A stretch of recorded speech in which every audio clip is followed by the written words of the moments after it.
InsyaAllah, kami dari Perikatan Nasional akan berusaha untuk membuat perubahan dalam kepimpinan negara.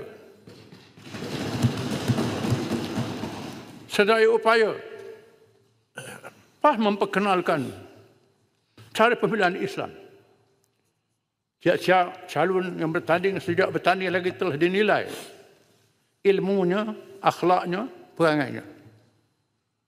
Dinilai segala-galanya, integritinya. Boleh jadi calon. Sebab apa mungkin? Kemudian ada jabatan kedisiplin.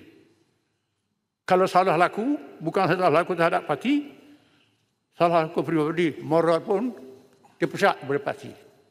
Walaupun kita kurang kursi. Ini usaha yang kita boleh lakukan.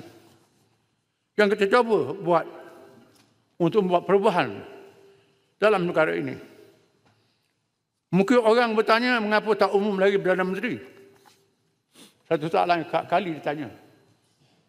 Suka saya nak jawab.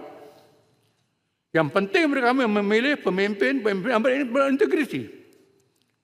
Tak menentukan orang lagi.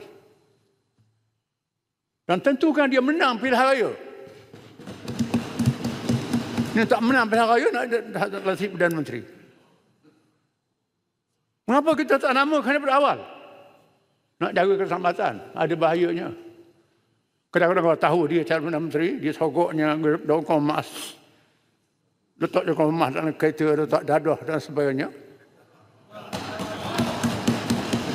Tak boleh bertanding. Dengan sebab-sebab yang berlaku. Ini perkara yang perlu dipahami oleh semua pihak.